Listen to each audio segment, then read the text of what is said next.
오늘 이 새벽 우리는 성도의 오래 참음이라는 제목을 가지고 좀 말씀을 나눠보려고 합니다. 어, 인간의 역사 가운데 참 다양한 종교적인 이슈들이 있죠. 그 중에서도 극단적인 이슈를 하나 고르라고 하면은 대부분이 종말론과 관련된 이슈들을 얘기할 것입니다. 왜냐하면 종말이라는 이 두 글자는 인간에게 있어서 누군가에는 정말 극단적으로 두려운 의미로 다가올 것이며 또 반대로 누군가에는 정말 큰 기쁨으로 다가오는 것이기 때문에 이 극과 극의 반응을 불러오는 단어로 받아들여지기 때문에 가장 큰 이슈 중 하나일 것으로 여겨집니다. 그래서일까요? 대부분의 이단들의 경우 가장 큰 문제 중 하나가 무엇이냐면 그들이 신론과 더불어서 이 종말론의 문제가 굉장히 컸다라는 것이죠.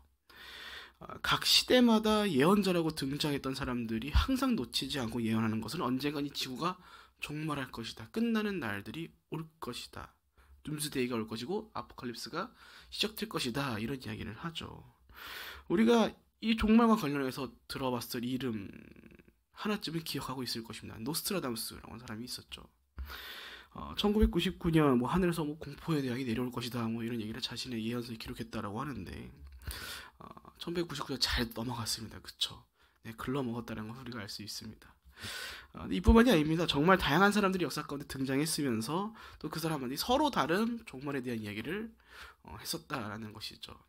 그래서 영화계에서도 이런 얘기를 채택해서 지구 종말에 대한 다양한 영화들이 나오기도 했죠. 정말 재밌게 봤습니다. 헛소리인 거 알지만 정말 재밌게 봤습니다. 오늘 우리가 함께 읽은 본문 이제 마가복음 14장의 앞부분은 이제 예수님께서 제자들에게 특별히 베드로와 야고보와 요한과 안드레에게 예수님께서의 마지막 시대에 대한 것들, 종말이 다가올 날들에 대한 징조들을 이제 말씀하는 것들을 우리가 보여주시죠. 예수님께서 성전을 떠나가실 때 제자들 중 한 사람이 건물의 웅장함을 예수님께 말하게 됩니다. 그러면서 예수님께서는 그 훌륭한 건물들이 돌 하나 쌓여 있지 않고 다 무너질 것이다 라고 말씀하시면서 시대의 종말에 대한 것들을 그들에게 가르쳐 주시기 시작하시죠. 본문 5절과 6절을 보면 이렇게 말씀하십니다. 예수님께서 대답하셨습니다. 어느 누구에게도 현혹되지 않도록 조심하라. 많은 사람들이 내 입으로 물어와서 내가 바로 그다 라고 하며 많은 사람들을 속일 것이다. 예수님께서는 종말을 앞두고 이제 마지막 때 징조에 대하여 가장 먼저는 내 이름으로 와서 내가 바로 그다라고 하는 사람들을 조심하라고 하십니다. 기독교 저서 중에 내가 신이다라는 책 한 권이 있는데 그 책의 부제목이 뭐냐면요. 한국교회에서 100년 자칭 남신 여신들의 이야기입니다. 무슨 말이냐면요. 우리나라에만 자신이 그리스도라, 내가 신이다, 내가 예수다, 내가 보시다 성령이다, 내가 하나님이다 라고 자칭하는 사람들이 너무나도 많았다는 것입니다. 여러분 잘 모르시겠지만 우리나라에 예수님이 엄청 많습니다. 과거에도 그랬고요. 지금도 내가 예수다라고 하는 사람들이 정말 많이 있습니다. 이제 이단과 관련된 이사교에서 관련된 수업을 듣는 시간들이 있어서 봤는데 어마어마하더라고요. 우리나라에 예수님이 왜 이렇게 많은지. 이제 그런 생각 드는 것은 예수라는 이름이 참 그때도 일반적인 이름이었지만 지금도 일반적인 이름이었구나. 참 어이가 없는 이제 도표를 보는 순간들이 있었었죠. 근데 재밌는 것은 오늘날도 참 다양한 사람들이 자신들이 예수다, 내가 신이다라고 지칭하는 사람들이 너무나 많다는 것입니다. 신천지에는 자칭 보혜사가 있죠. 하나님의 교회는 자칭 하나님의 어머니가 있습니다. 작년 또 OTT계를 강타했던 N사의 나는 신이다라는 TV에 나온 것에서도 본인이 신이다라고 얘기하는 사람들이 있고 본인이 성령이다, 내가 예수다, 내가 재림 구주다 라고 얘기하는 사람이 너무나 많다라는 것을 우리가 알 수 있죠. 전부 다 어떤 사람들일까 말씀드리고서 내가 그다라고 얘기하는 사람들이죠. 한국교회의 100년 역사 가운데서 이렇게도 수많은 사람들이 자신 스스로가 예수다라고 자칭하는 사람들이 이렇게 많은데 전 세계적으로는 얼마나 더 많을까요? 예수님께서는 이러한 일들이 있을 것을 아시고 그들에게 조심할 것을 당부하시죠. 그런데 참 안타까운 것은 이러한 예수님의 말씀을 기억하지 못하고 미혹당하고 쇠뇌당하는 사람들이 너무나도 많다라는 것입니다. 우리가 성경을 조금만 잘 읽어가면은 지금 내가 듣고 있는 것이 헛소리구나라는 것들을 알 수 있는데 참 많은 사람들이 그 미혹에 넘어감으로써 쇠뇌당함으로써 이제 말씀을 보질 못하는 것입니다. 그거를 곧이곧대로 받아들이지 못하는 사건들이 일어납니다. 저도 제가 선교단체를 사역했었을 때 단체 안에 한 자매가 신천지라는 거에서 나중에 판별돼가지고 이제 나중에 그 사람을 제외시키는 일들이 있었는데 2년 동안 아무도 몰랐습니다. 2년 동안 모두를 속이고 한 사람 한 사람에게 접근해가지고 저한테도 접근했었거든요. 그때는 목회자가 아니었고 이제 사역에 대한 많은 고민들을 하고 있었을 때 도움을 줄 수 일이 있을 것 같다라고 하면서 접촉해가지고 2차 면접까지 갔었던 적이 있는데 나중에 알고 신천지였다라는 사건들이 있었었죠. 결국 그 단체에 있었던 수많은 사람들 중 자매 하나가 결국 넘어가서 몇 년 동안 나오지 못한 일들을 보곤 했습니다. 사실 미혹이라는 게 무섭죠. 우리가 알고 있는 것들을 뒤바꿔버리는 일들이 참 있기에 우리는 안타까운 일들이고 우리 주변에 그런 일들이 없을 수 있도록 우리가 먼저 말씀을 잘 알고 있어야 하는 이슈들이 우리 가운데 있다는 것입니다. 뭐 이뿐만이 아니죠. 본문 7절 예수님께서는 마지막 시대에 대한 징조에 대해서 또 한 가지를 얘기하는데 민족이 민족을 나라가 나라에 대해서 서로 대항해서 일어나 전쟁할 것이다 라는 것과 곳곳에 지진과 기근이 일어날 것이다. 그런데 그 모든 것이 해산에 고통하는 시작이다 라고 말씀하시죠. 그리고 본문 9절 너희가 법정에 넘겨져서 회당에서 매질을 당할 것이고 본문 12절 형제가 형제를 부모가 자식을 자식이 부모를 죽게 할 것이다. 자칭 그리스도의 등장 그리고 전쟁과 지진과 기근 그리고 믿는 자들의 넘겨짐과 자식과 부모 사이에 생명을 건 갈등이 일어난다고 합니다. 언제요? 마지막 때에. 이런 일들이 바로 종말을 앞두고 마지막 시대의 징조라고 오늘 예수님께서 제자들에게 말씀하시죠. 그런데 우리는 여기서 한 가지 의문점이 생길 것입니다. 사실 예수님께서 말씀하신 마지막 때의 징조, 사실 이미 예수님 오시고 나서 계속해서 이루어져 왔던 일 아닙니까?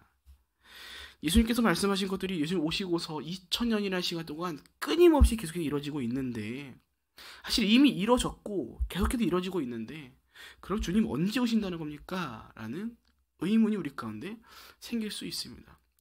그래서 종말론에 굉장히 관심이 있는 미혹당한 분들이 가장 큰 이슈가 뭐냐면은 그래서 주님은 언제 옵니까? 이죠. 우리가 잘 넘어가는 미혹 중 하나가 그겁니다. 예수님 언제 몇 날 며칠에 이때 오실 거다. 이런 이슈에 참 넘어가기 쉬운 일들이 너무나 많다는 것이죠. 그런데 사랑하는 여러분, 오늘 예수님께서 이 시대의 마지막 징조를 우리 가운데 전해주신 이유는 우리가 예수님 언제 오실 것을 우리 가운데 알려주시기 위해서 말씀하신 것이 아니다 라는 것을 우리가 기억할 필요가 있습니다. 조금 다르게 말해보자면요, 우리는요 예수님 언제 오실지 알 바 없다는 것입니다. 우리 예수님 언제 오실지 우리가 알 바 없다는 것입니다. 그럼 도대체 예수님께서는 이 종말과 관련해서 도대체 우리 가운데 무엇을 알기를 원하시는가 하면 그 답이 본문 13절에 나와 있습니다. 본문 13절 제가 읽습니다. 모든 사람들이 나로 인해 너희를 미워할 것이나 그러나 끝까지 견디는 사람은 구원받을 것이다. 종말을 앞두고 마지막 시대를 살아가는 하나님의 백성들 가운데 예수님께서 말씀하시는 것은 이겁니다. 끝까지 견뎌라. 우리 가운데 시대의 마지막 징조들은 예수님 오실 것에 길바닥 팍팍 닦아놓고 예수님 입성하시는 것처럼 이스라엘 백성들처럼 종려나무까지 준비하려고 흔들 준비하자, 페스티벌 준비하자 이러는 것이 아니라 오늘 우리 가운데 말씀하신 징조들은 우리를 향하여 그날이 다가오는 날을 위하여 더욱더 인내할 것을 말씀해 주실 하나님의 사인인 것입니다. 그래서 칼빈의 5대 교리를 보면은 마지막이 무엇입니까? 성도의 견인이라고 하는 것이죠. 전적 타락, 무조건적 선택, 제한 속죄, 불가항력적 은혜, 그리고 마지막이 성도의 견인입니다. 전적으로 타락한 인간이 하나님의 무조건적인 선택을 받고 그리고 믿는 자를 속죄케 하시고 그렇게 주신 하나님의 거부할 수 없는 은혜를 받은 우리가 주님 다시 오실 그날까지 이뤄가야 할 것이 바로 성도의 견인이라는 것이죠. 여기서 견인은 끌어당긴다는 뜻이 아닙니다. 가끔 이제 이 단어를 우리가 잘 아는 단어로 대체하셔가지고 하나님 우리를 끌고 가신다라고 오해를 하시는 분들이 계시는데 아닙니다. 굳을 견자에 참을 인자입니다. 굳건하게 참는 것, 인내인 것이고 그래서 성도의 견해를 다르게 말하자면 성도의 인내이고 성도의 오래 참음입니다. 그렇게 우리의 영적 싸움은, 제가 생각할 때는 우리가 이뤄가는 영적 전쟁은 무엇인가를 정복해 나가기 위한 싸움보다는 우리가 버티고 지키기 위한 싸움이다라고 이야기할 수 있지 않을까 생각 좀 해봅니다. 누가복음 18장 18절을 보면 예수님께서 인자가 올 때 세상에서 믿음을 보겠느냐 하시니라 말씀하시죠. 그리고 하박국에서도, 로마서에서도, 갈라디아에서도, 히브리서에도 저희 교회 설립 의의죠. 의의는 오직 믿음으로 말미암아 살리라 라고 하나님께서 말씀하십니다. 즉 우리의 믿음의 유무의 차이가 얼마나 중요한가를 알려주시는 것이면서, 그로 인해서 우리로 하여금 믿음을 갖고 있는 것이, 믿음을 지켜가는 삶이 주님 다시 오시는 그날까지 얼마나 중요한 것인지를, 우리가 그 삶을 이뤄가야 하는 것을 우리 가운데 가르쳐주고 있는 것이죠. 그래서 이 시대의 끝날 날들을 보여주시는 요한계시록 14장에 보면은 이렇게 나와 있죠. 성도들의 인내가 여기 있나니 그들은 하나님의 계명과 예수에 대한 믿음을 지키는 자니라. 믿음을 지키는 자니라. 그것이 성도들의 인내라고 합니다. 그렇게 사랑하는 여러분, 사실 우리에게 있어서 종말은 큰 이슈가 아니다라는 것입니다. 큰 이슈라기보다는요, 우리에게 있어서 종말은 두려운 일이 아니다라는 것이죠. 왜냐하면요, 이미 종말은 시작되었기 때문입니다. 예수님께서 오심으로 이미 하나님의 나라는 시작이 되었습니다. 우리가 그래서 하나님 나라에 대해서 뭐라고 얘기합니까? 이미와 아직 사이라고 이야기하죠. 이미 왔으나 아직 오지 않은 하나님의 나라라고 이야기합니다. 우리는 이미 종말을 살아가는 사람들인 것입니다. 그렇게 우리 가운데 중요한 것은 종말을 두려워할 것이 아니라 그날이 언제 올지를 전전긍긍해하며 살아가는 것이 아니라 그 끝나가는 시대를 살아가기에 합당한 자로서 우리가 어떠한 삶을 살아가야 하는가를 고민하며 깨달으며 우리가 알게 된 것들 우리 삶 가운데 담아내는 삶을 살아가는 것이죠. 그리고 그 시대를 그렇게 담아가면서 우리의 삶은 인내하는 자들로서, 믿음을 지키는 자들로서의 삶을 살아가야 한다는 것입니다. 그렇게 우리는 평화가 무너지는 것처럼 보이는 이 시대를 볼 때 우리가 너무 깊게 낙심할 필요 없습니다. 세상 곳곳에 많은 사람들이 죽어나가고 안타깝죠. 속상한 일이죠. 슬픈 일이죠. 가끔 눈물 흘립니다. 그러나 우리가 기억해야 합니다. 그 모든 것이 이미 예수님께서 예견하신 일인 것입니다.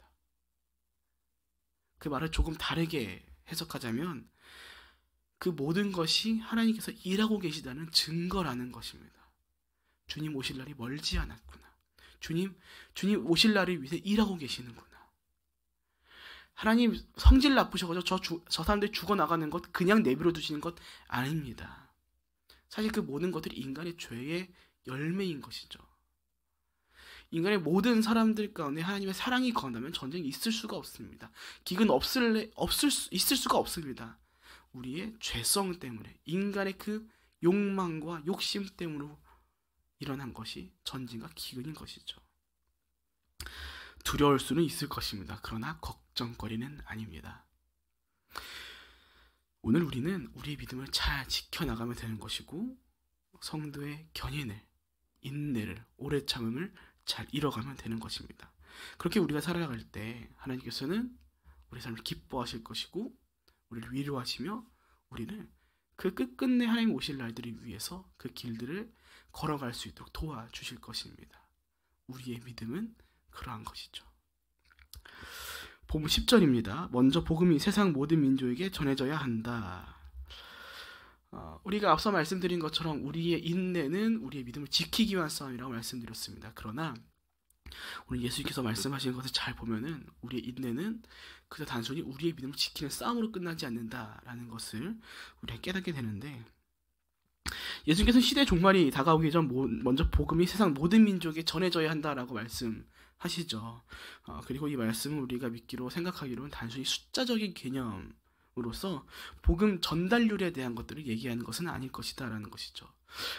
제가 기억하기로는 한 신학교에서, 제가 아직 목회의 길을 걷지 않을 때 제가 기타 연주자로 살아갔었을 때 한 신학교의 동아리에 체프를 도와주러 갔었던 적이 있었는데, 그때 좀 이제 프로그램이라고 해야 될까요? 순서 중에 어떤 순서가 있었냐면은 세계 복음화율에 대한 것들을 나누고 있었습니다.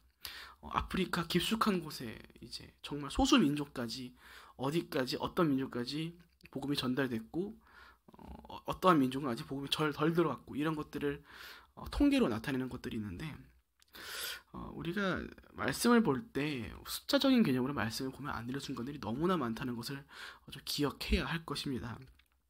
그렇게 오늘 말씀에서 얘기하는 것은 우리 가운데 단순히 복음 전달률에 대한 것들을 얘기하는 것이 아니라 바로 우리에게 인내할 것을 말씀하신 하나님의 오래 참음에 대해서 우리 가운데 묵상할 것을 말씀해 주시는 것이다라는 것이죠. 디모데전서 2장 4절을 보면 이렇게 말씀하십니다. 하나님은 모든 사람이 구원을 받으며 진리를 아는 데 이르기를 원하시느니라. 하나님 전능하시죠. 원하시면 당장이라도 이 땅에 종말을 선언하시고 이루실 수 있으신 분이십니다. 그런데 하나님 그러시지 않으시죠. 무엇을 위해?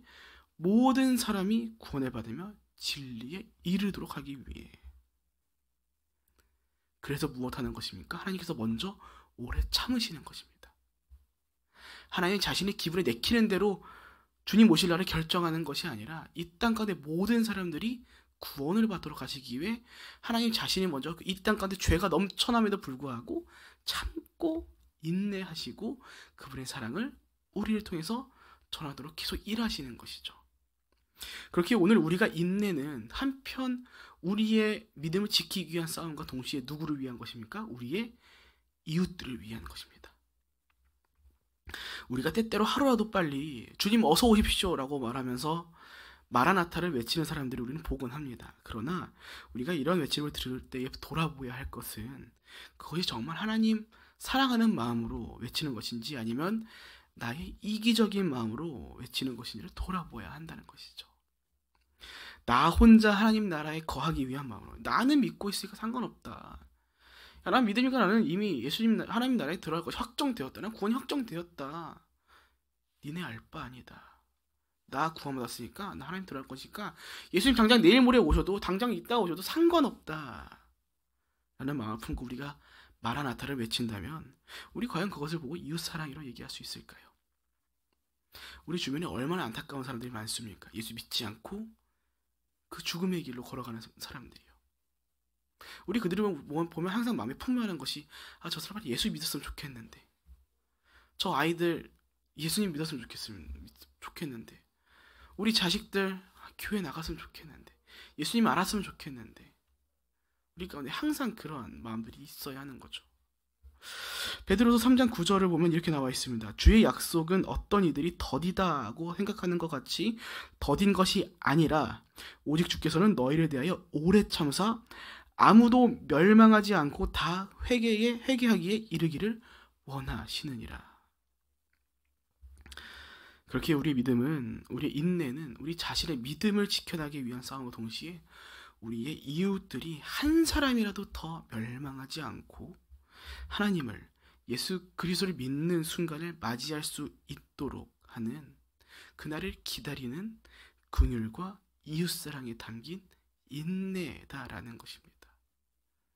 나 구원받고 끝내도록 마라나타를 외치며 종말을 기다리는 것이 아니라 주님 다시 오시는 날이 언젠지 모르기 때문에 비록 우리가 당장 예수님 바로 오셔가지고 우리가 그 영원한 기쁨을 맞이했으면 좋겠으나 내 주변이, 우리 사랑하는 가족이, 우리의 자녀들이 아직 구원받지 못함에 주님, 우리가 인내하고 그날을 조금 더 인내하고 이들이 모두 구원받음을 함께 기다리겠습니다라고 고백하는 것이 한편 우리 인내여야 한다는 것이죠. 사랑하는 여러분, 하나님은 무엇입니까? 사랑입니다. 그리고 그분의 자녀인 우리는 하나님의 형상을 따라 지음받았습니다. 그 말은 끝 우리가 사랑하며 살아가는 자들이라는 것이죠. 그리고 우리가 알기로는 사랑은 무엇부터 시작합니까? 오래 참는 것부터 시작합니다. 그렇다면 그 사랑을 이뤄가는 우리도 오래 참는 것부터 시작해야 합니다. 왜? 하나님은 사랑이시기에. 그렇게 사랑하는 여러분, 야고보서의 말씀처럼 온전히 인내를 이뤄가시길 권면드립니다. 요한계시록 3장 10절에서 빌라델비아가 그 교회가 무엇으로 칭찬해 봅니까? 네가 내 인내의 말을 지켰다라고 칭찬하시면서 온 세상에 시험이 닥칠 때도 내가 너를 지켜줄 것이다 라고 예수님께서 말씀하시죠. 오늘 예수님께서 우리를 향해요. 우리가 억울하고 손해보면서도 믿음을 포기하지 않고 인내가는 우리를 향하여 칭찬해 주시는 것이죠. 위로해 주시는 것이죠. 너희가 잘 지켜가고 있다고. 내가 너희를 승리하게 할 것이고 그렇게 너희는 잘하고 있다고. 잘 버티고 잘 견뎌가고 있다고 우리를 향하여 오늘도 위로하고 계시고 응원하시는 것입니다. 그렇게 우리가 오늘도 세상의 소리에 흔들리지 않고 거짓 선지자들과 세상의 전쟁과 기근과 핍박을 바라보면서 우리가 흔들리는 것이 아니라 우리가 인내함으로 우리의 믿음과 우리의 이웃들을 바라면서 그들이 구원받을 날이 속히 오도록 하는 우리의 인내가 함께 더해지는 삶을 우리가 살아야 한다는 것입니다. 말씀을 마칩니다. 사랑하는 여러분, 성도의 견인을 아름답게 이뤄가십시오. 오늘 그 인내하는 영혼을 하나님께서 사랑하실 것이고 위로하실 것이고 그 무엇보다 우리 삶 가운데 하나님 일을 하실 것입니다. 우리의 믿음을 지켜나가기 위해 하나님 우리가 새 힘 주실 것이고 인내하는 믿음을 더해 가실 것입니다. 부디 그렇게 말씀을 기억하시며 다른 것보다 우리의 믿음을 지켜나가기 위한 인내와 우리의 이웃들이 하나님을 믿는 예수 그리스도를 믿는 믿음을 더해가는 순간들을 위해 우리가 인내해가는 진정 성도의 오래 참음을 잘 이뤄가시는 저와 여러분 모두가 되시길 주님의 이름으로 축복드립니다.